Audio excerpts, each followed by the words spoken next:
Hey guys, so welcome back to Indirect Knowledge. So tonight we have another very special tarot card reading, and this reading is for Angie. Angie would like to know, well, she'd like to know why she's so unlucky. And she'd also like to know if maybe that luck is going to eventually maybe shift or pivot, maybe toward the end of the year. So let's find out.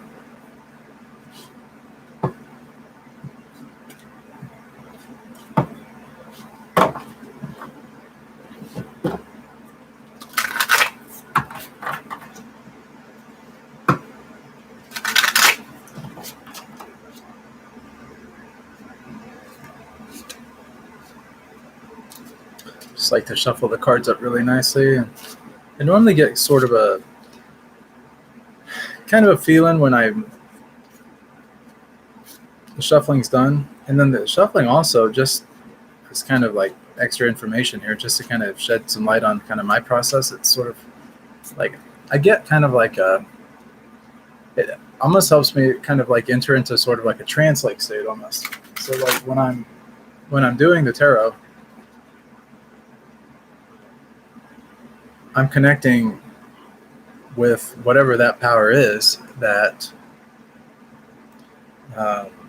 allows or like gives me insight, flourishes my intuition, brings things to light for me. And different people have different ways of defining that. Now I'm a monk, and so we take more of kind of a spiritual or almost even a religious kind of bend towards like belief systems and different things like that. And I realize that doesn't work for everyone, and that's okay.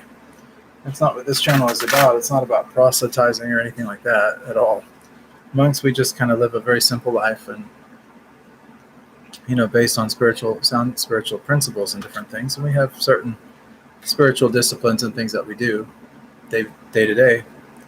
That probably the vast majority of people, honestly, they could care less about. Probably, I'm assuming. But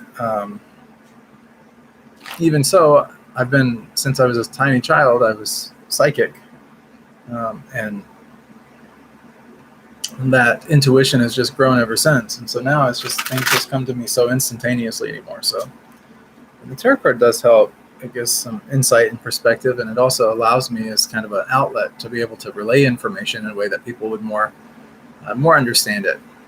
So let me just go ahead and cut these one last time, then we can get on with the question for Angie. Find out about this luck.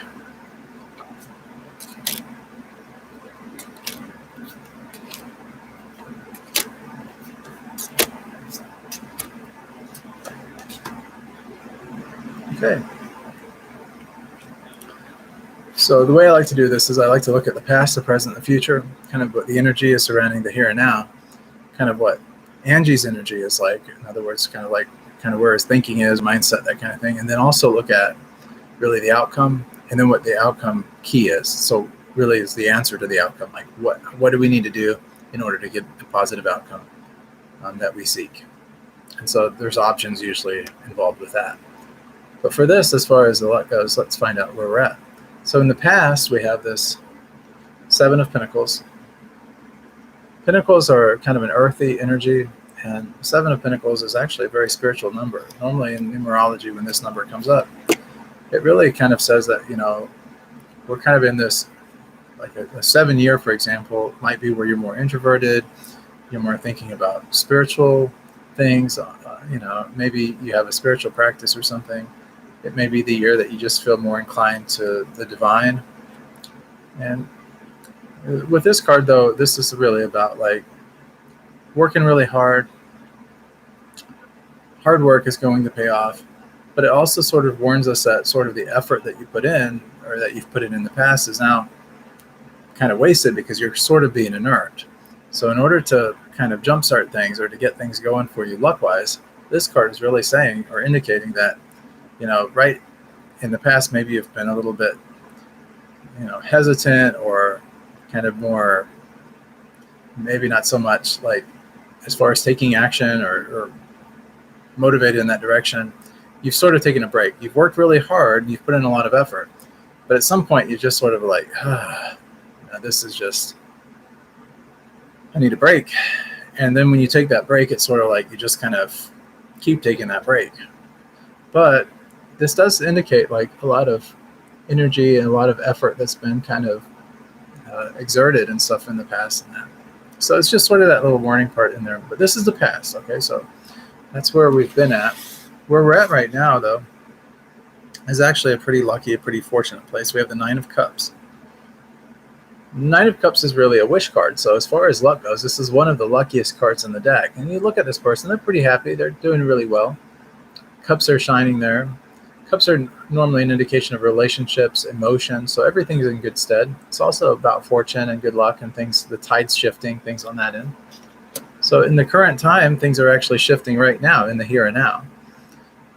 Nines are also very symbolic. In the numerology, nines are very symbolic of the moon energy. So we get a lot of that kind of,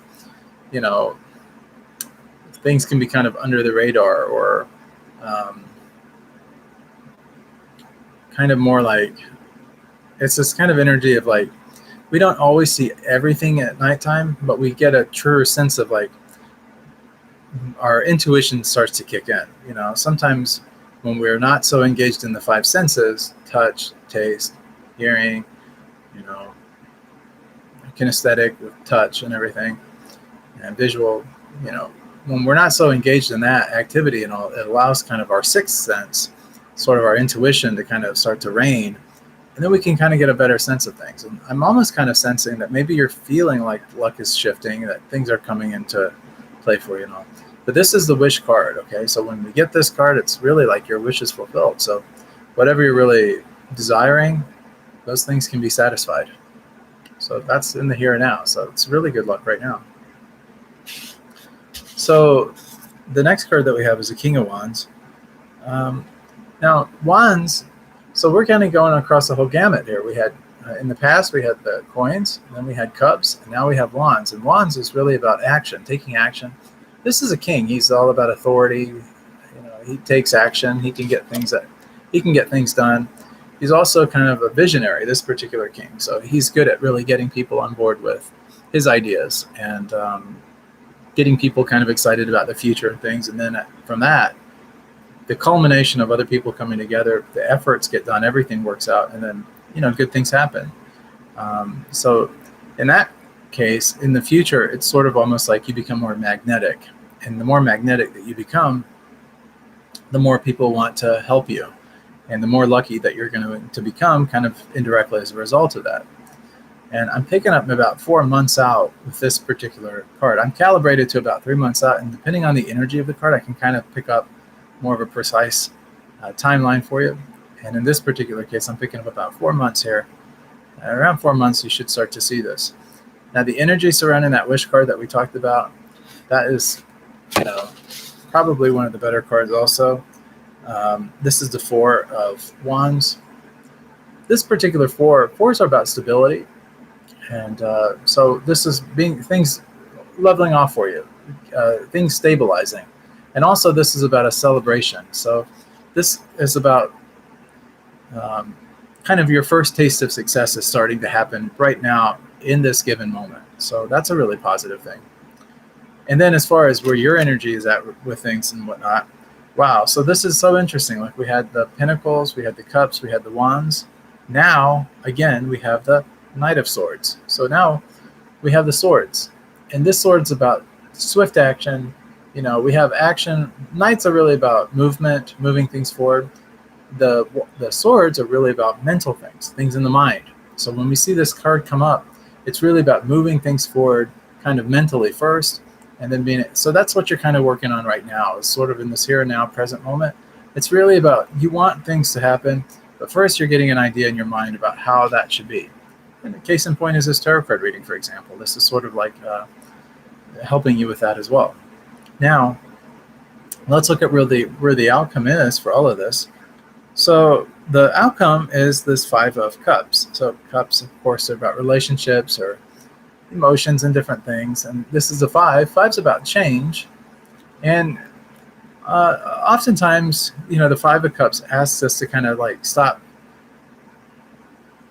kind of almost like to stop crying, to kind of relax a little bit, not be so panic stricken, not be so in such a state of worry, not be so emotionally upset, and basically to look in another direction for happiness. So like if what's not working for you now is happening, it just is. This is an indication that says you may have to look into other opportunities and other ways in order to kind of get over some hurt that you may have experienced, or in this particular case, we're talking about luck. So to get over that bad luck, you may just have to kind of look in some other direction, and that may cause a little bit of emotional disappointment because maybe there's a certain direction or a certain way of doing things that you would like to do, and that could cause even a little bit of depression. But here's the thing to remember: when this 5 of Cups comes up, most of the time the emotions or the things that we're actually feeling, they're kind of exaggerated. So they're not exactly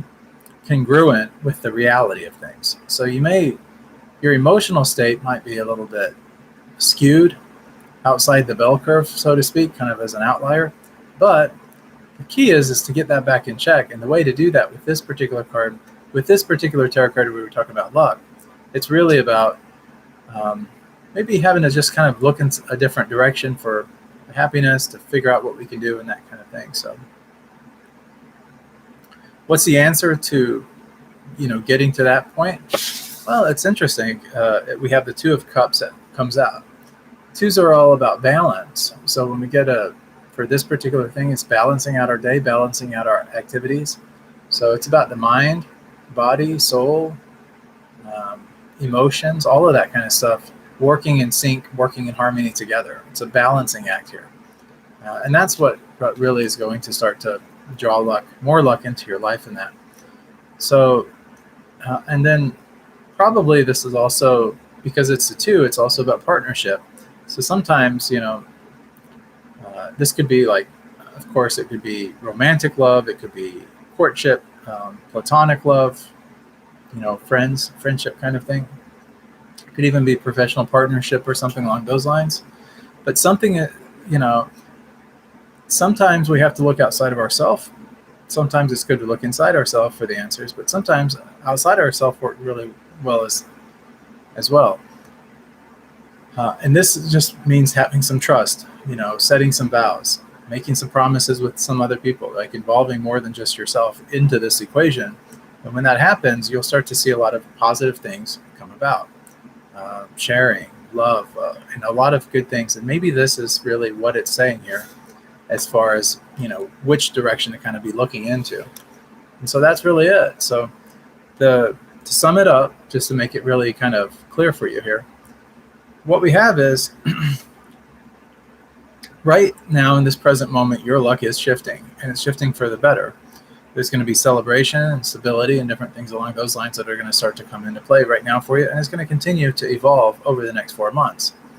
Now, at some point, you'll come to some kind of a conclusion or an understanding, and you're going to realize, hey, what I've been doing, or kind of my own way of doing things, or this independent approach that I've been taking, maybe is not the best approach. Look outside myself a little bit, find out who it is that I'm compatible with as far as maybe partnership or whatever the case happens to be, or connecting with. And then this other person's luck will definitely shine on you and bring you luck as well. And so in that way, it will be a nice pairing that will help you. And as well, you'll need to keep a balance in your life and keep things flowing. So guys, that's really it. So I want to thank you so much for tuning into Indirect Knowledge. Please hit that bell notification. And if you haven't already subscribed, please, of course, subscribe and like the button. Hit the like button to like this video. And also, if you want to help the monks and that, we live a very basic, simple existence, take vows of poverty and everything, but we do a lot of good. But we rely on donations and help for that. So if you want to help and just be a part of this mission that we're on to spread love for God to others, you can go to helpbydonating.com, give whatever donations in your heart, and that will be sufficient. So thanks so much for tuning in, and I hope to see you guys on the next episode of Indirect Knowledge. Much love.